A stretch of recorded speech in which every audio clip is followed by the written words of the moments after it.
Saudara-saudara sebangsa dan setanah air, saya masih mau bicara tentang nyamuk Walbochia karena nampaknya sudah menjadi polemik sangat luas di masyarakat. Dan pada kesempatan ini saya ucapkan terima kasih yang sebanyak-banyaknya bagi semuanya yang sudah peduli dengan masalah nyamuk Walbochia ini. Di sini saya hanya ingin menerangkan mengapa saya ketengahkan tentang nyamuk Walbochia ini. Nyamuk Walbochia ditemukan oleh orang Australia pada tahun 2011. Nampaknya hal ini kemudian ada peneliti dari Indonesia yang tertarik. Ya kemudian dia bekerja sama dengan World Mosquito Program (WMP) dan semua orang tahu WMP itu penyandang dananya adalah Bill Gates. Nah, WMP kemudian peneliti dari Indonesia ingin mengelaborasi bagaimana kalau temuan Walbochia itu diuji klinikan di Indonesia, karena Indonesia kan banyak demam berdarah begitu kan. Nah, barangkali bisa menjadi alternatif. Kemudian peneliti dari UGM ini mendapat dana dari konglomerat Indonesia, kalau nggak salah dari Pak Tahija. Pak Tahija ini mungkin nama orang ya, kayak saya kira Pak Tahija nama orang. Ya, saya baca di tulisannya Pak Dahlan Iskan. Pak Tahija ini salah satu pemilik saham dari Freeport. Nah, itu jadi yang membiayai itu pemilik Freeport, kemudian WMP yang di belakangnya ada Bill Gates, dan kemudian peneliti dari Gajah Mada. Penelitiannya itu kemudian dilakukan dengan menyebar nyamuk yang sudah diselipin Walbochia di dalam selnya. Nah ini dia prosesnya apa sih menyelipkan bakteri Walbochia itu pada nyamuk. Nah, WMP mempunyai dua program rekayasa genetika yang satunya dengan GMO. Indonesia tidak dapat yang model GMO, itu Malaysia yang dapat. Yang satunya lagi model Gene Drive. Gene Drive itu menyelipkan bakteri Walbochia ini pada sel nyamuk, dan kemudian mengharapkan nanti itu bisa diturunkan. Jadi kan tadinya nyamuk laki-laki dikasih Walbochia, kalau nanti dia kawin dengan nyamuk perempuan yang biasanya membawa virus demam berdarah, nanti ini akan terpengaruh sehingga tidak bisa membawa virus demam berdarah begitu kan. Dan nanti kalau bertelur, diharapkan telur itu juga mengandung Walbochia. Nah, proses ini sebenarnya adalah genetical engineering yang berproses secara alami. Jadi tidak full banget, tidak, tapi namanya tetap rekayasa genetika. Kalau saya nggak salah dengar tuh ada dokter muda yang menerangkan mana ada rekayasa genetika, Anda coba buka buku. Nah, itu rekayasa genetika yang dilakukan ada dua. Satu dengan GMO, tapi kita nggak dapat yang GMO. Yang Indonesia dapat yang Walbochia, diselipin Walbochia. Nah, itu namanya genetical engineering. Gene Drive ini sedang berkembang banget dan efeknya nanti banyak lah. Sekarang saya lanjutkan yang tadi. Jadi peneliti tersebut akhirnya menemukan bahwa nyamuk itu yang dia nyebarin nyamuk yang diberikan Walbochia di Yogyakarta, itu daerah Sleman, Bantul, dan Yogyakarta. Itu kira-kira pada tahun 2017 sampai 2020. Hasilnya luar biasa, menurunkan angka demam berdarah 77% di lapangan dan 86% di rumah sakit. That's it. Itu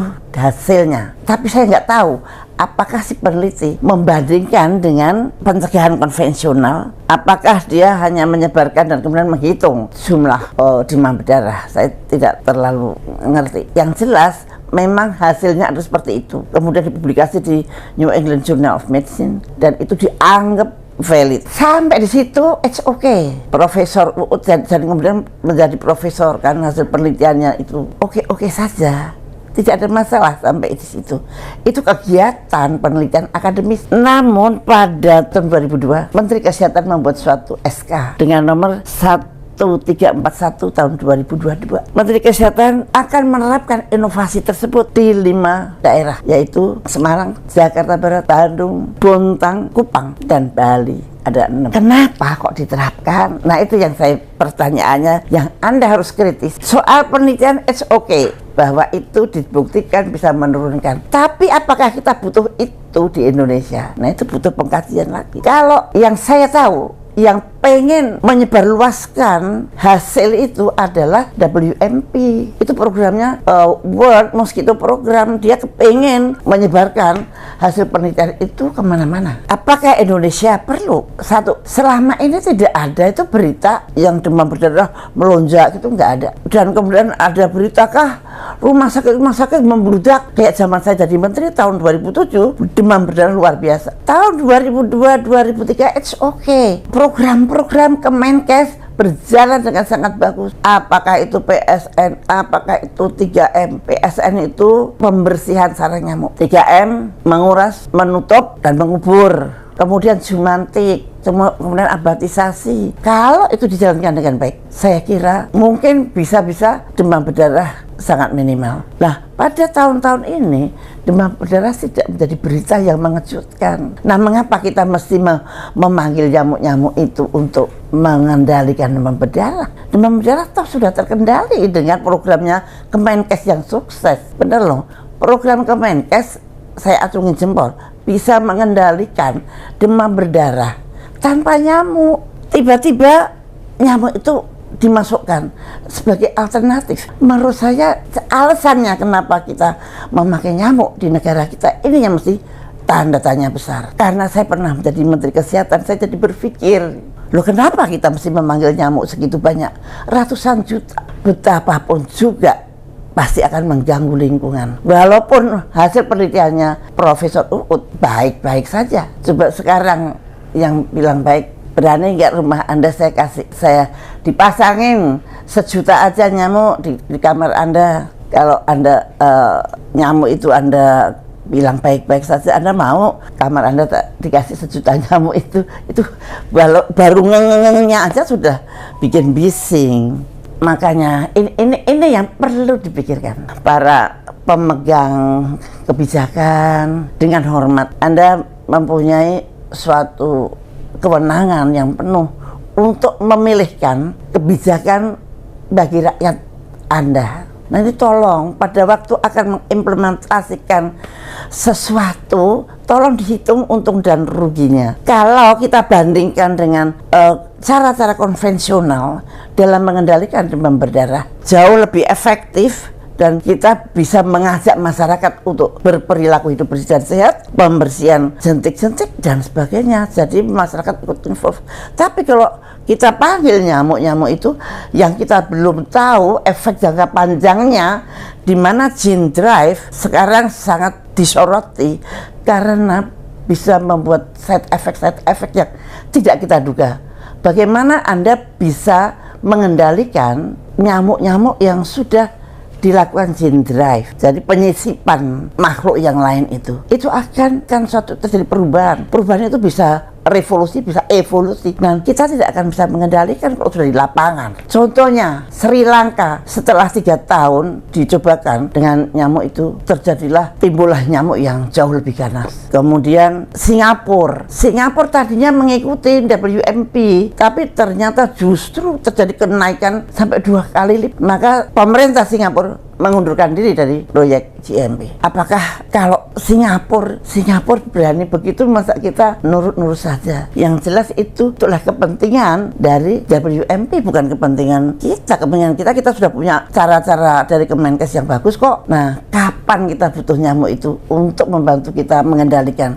Mungkin belum sekarang atau bukan sekarang. Banyak hal yang di sini kita pelajari. Di sini yang saya agak tergelitik adalah di mana ada suatu perlakuan di masyarakat yang kemungkinan akan mengganggu lingkungan masyarakat itu, tapi masyarakatnya tidak paham atau kurang paham. Nah, ini tidak adil dong. Mungkin kalau akan ada proyek-proyek atau program-program yang seperti itu, pemerintah harus transparan.